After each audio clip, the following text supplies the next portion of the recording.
Hi, this is Dr. Pike once again for LDR350, Leading with Communication. Chapter 11, Promoting Collaborative Problem Solving. Before we get into this chapter, I want to let you know that there are quite a few slides to this lecture, but I'm going to try to cut through them quickly. Your time is valuable, and we understand that. So please be patient with me, and I'll try to get through the material quickly. Thank you.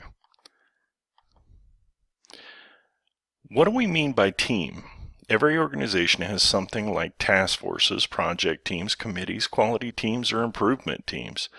Team is defined as a group of behaviorally integrated, interdependent, but diverse people who come together for a reasonably sustained period of time to share information, collaborate, make decisions, and problem solve. Teams come together for different reasons. Leaders may build teams by convincing a bunch of folks that they need to work together, and all will benefit if they do. A pressing situation or problem presents the impetus for forming a team. Organizations simply desire to build collaborative communities charged with focusing on their shared purposes. Peter Lascher, on page 201 of your text, is a president and CEO of Siemens, and he stated, "Business is about lining up a leadership team or group of people, and you rally them behind a course or certain direction. But the underlying strength is the trust within the team, so that you are no longer just playing individually at your best, but you're also trying to understand what you can do to make the team better." Team members need to agree on how to work together. In the leader role is to facilitate all of these different people with all of these different positions and ideas on how to collaboratively work and do great at whatever task that they're charged with. And this is the idea of synergy. Synergy is the idea that together a team can produce better results, better solutions than anyone working alone. All teams are groups, but all groups are not teams. Teams also contain individuals who have diverse skills and thus are able to bring different resources to a problem or task. Teams also have members with roles to play to the best of their ability and also understand each other's roles. And might I add, respect those as well. Team members must pool their abilities, knowledge, and insights to solve problems and make decisions that are better than any one person on the team could have produced independently. There are advantages to using a team. Why use a team? A team makes it possible for people with different information and diverse perspectives to pool their resources, which increases the likelihood that they will produce effective solutions. Working on a team increases the individual's motivation to find a solution and display more commitment to the solution once it's agreed to. It is easier for a team to filter out and identify errors before they become costly or do harm. Teams can speak freely regarding predicting difficulties, identifying weaknesses, assessing consequences, and exploring possibilities.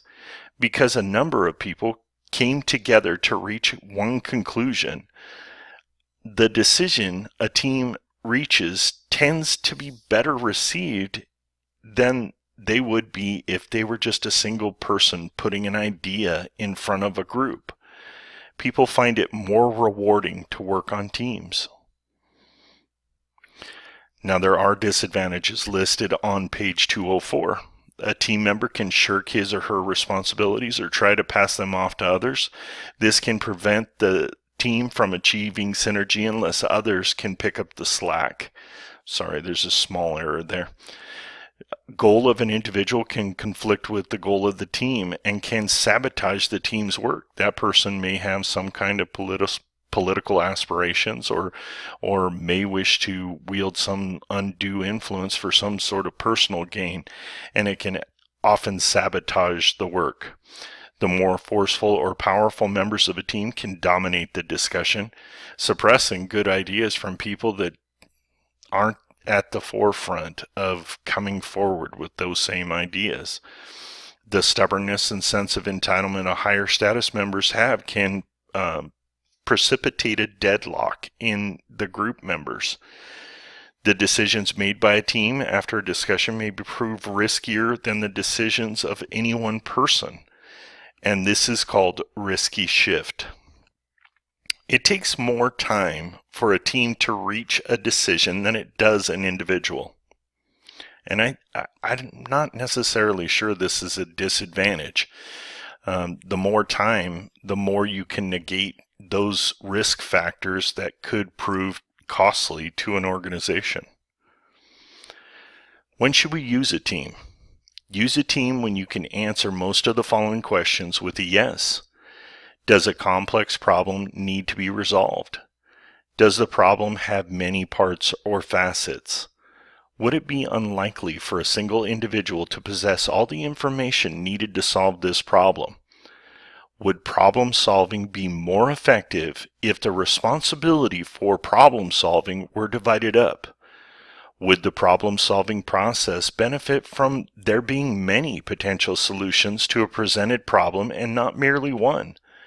Would diverse perspectives improve problem solving?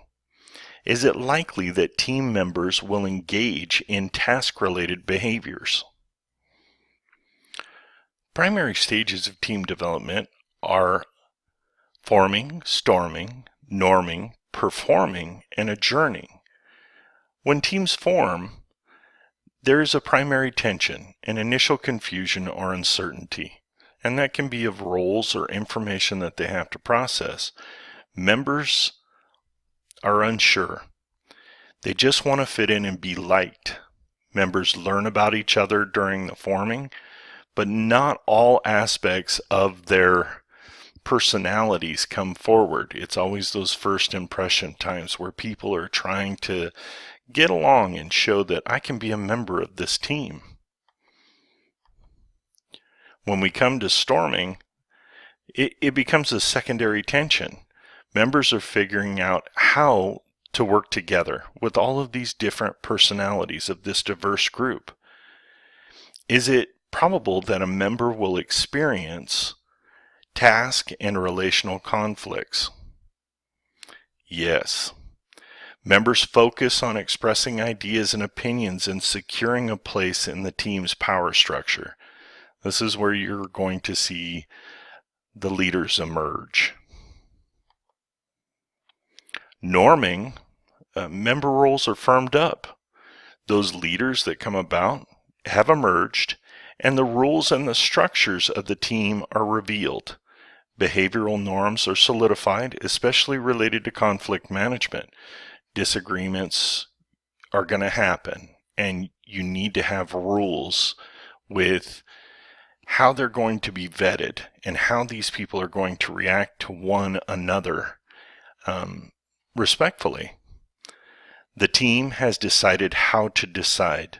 The team sense of identity is established with members aware of their interdependence, and they are more willing to cooperate. The functioning of the team has improved. Sadly, after the dust settles and the conflicts are over.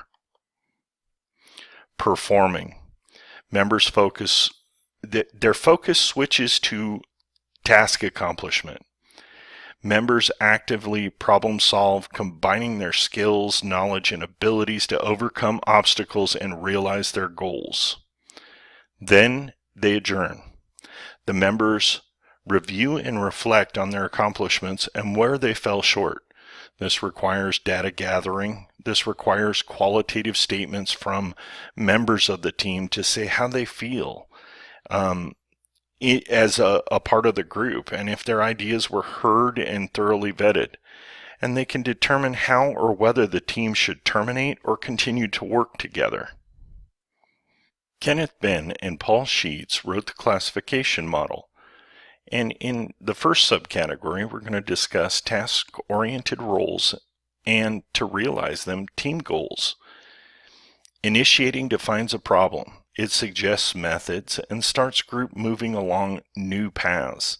Information seeking asks for facts and information, seeking relevant data from others. Opinion seeking solicits opinions, and there is an expression of feelings. Information giving provides ideas and suggestions. Option giving reveals a person's beliefs and values.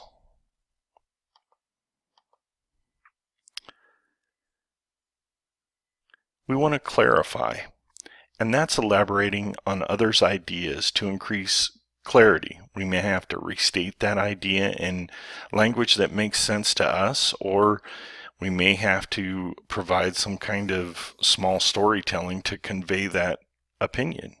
Coordinating draws contributions together. Evaluating establishes standards for judging the team's solution.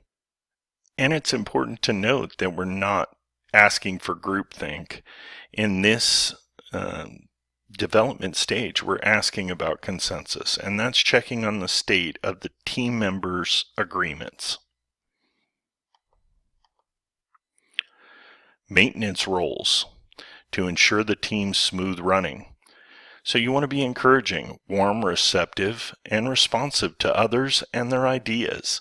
In the process of gatekeeping, you want to keep communication channels open and ensure one or two members do not dominate discussions.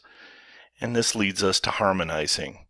You're going to mediate differences between other members to settle conflicts as they may arise, because they will, respectfully. Compromising, you admit errors and modify positions to achieve group progress. Standard setting sets the criteria for evaluating the team's functioning and assess whether the members are satisfied. Self-serving roles keep the team from performing effectively. Blocking is defined as a member disagreeing or digressing to ensure that nothing is accomplished. They're basically stonewalling the proceedings. Aggression, that's the hurling of criticism and blame at other members in an effort to inflate their status. Recognition seeking, it's a member that's boasting about their accomplishments individually. Withdrawing, a member is daydreaming or appears indifferent or sulking. Dominating, the member insists on getting their own way in an effort to control the team. Joking, the member engages in horseplay or makes cynical remarks. Self-confessing, a member uses team members as an audience for personal revelations. Help-seeking, a member will attempt to elicit sympathy or pity from other members. The leader's role during team development is to facilitate groups' performance strategies, keep members connected, and help overcome the shortcomings so they can proceed on and complete the task. Leaders must ensure that team members explore a full range of solutions. The team has not come together prematurely when it comes to making a decision.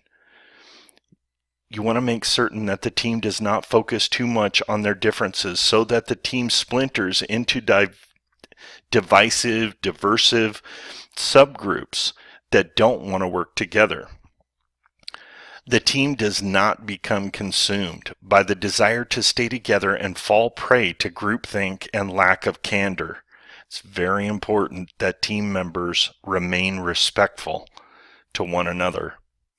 Team members engage in a vigorous debate without getting mired in it. No petty name calling, no little isolated things can come up when discussing the group's main mission. Team members do not settle on a solution that is based on a false consensus. Effective team members are experienced and knowledgeable. They have their sights clearly on the task that they need to complete to achieve their goal. They assist the team in resolving difficulties. They promote an open exchange of ideas among members. And they're willing to assist others, like take initiative and acting when necessary. They exhibit personal confidence and engage interpersonal skills. Effective team problem solving. Members have clear goals. Members understand their task. Members work in a healthy climate, encouraging open communication. Members employ systematic, results-driven strategies that facilitate goal attainment. John Dewey's reflective thinking framework suggests that to solve a problem, teams should answer the following 6 questions while suspending judgment. What is the problem? What are the facts we know about the situation, including its important causes and effect? What criteria must a solution meet? What are the best possible solutions? Which solution is best? And how can we implement the solution?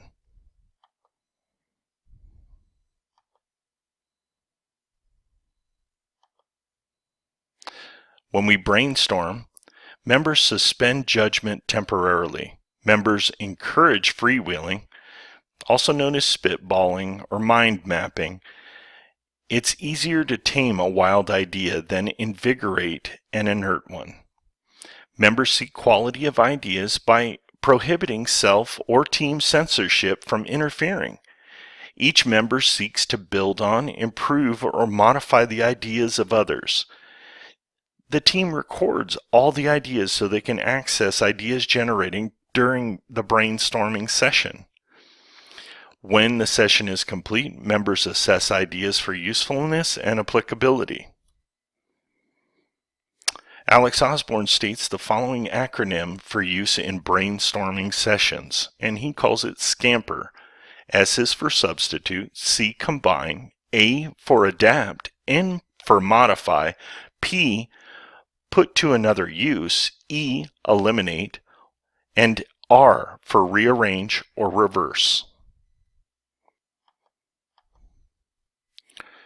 You want to prevent groupthink, and you do that by having members take necessary steps to ensure that they do not place unanimous agreement above all other considerations. Members work towards avoiding the Abilene paradox, and the Abilene paradox is when people publicly express support for an idea that they privately don't like. Effective team leaders focus on the team goal. They frame and interpret success in terms of the collective, not the individual or their accomplishments. They encourage a collaborative environment where everyone participates. And this builds the confidence of team members. You want to be perceived as competent, keeping your priorities straight, and sharing credit for the organizational outcomes. Focus on how effectively members assume task and maintenance roles and the extent to which self-serving roles interfere with those efforts. A good leader, an effective team leader, provides members with special training if needed, and they coach members on how to manage tasks. In the effective organizational environment, on page 214 of your text, it discusses the climate and culture create a supportive atmosphere in which trust and cooperation thrives. Members of a team consider how their decisions impact others and if they're consistent with the values and principles of the organization. Lastly, collaboration has benefits. Working in teams enhances members' ability to think and look at problems differently. They develop new perspectives and come to grips with the complexity of the world. That's the end of this long lecture, and I thank you for hanging with me until the end. I do want to encourage you, there are some outstanding assignments that are in the past weeks, and I'd like to see something submitted in that so you don't leave those points behind. The course is moving on. We're more than halfway done, and I want to congratulate you on making it with us this far. Thank you, and see you soon.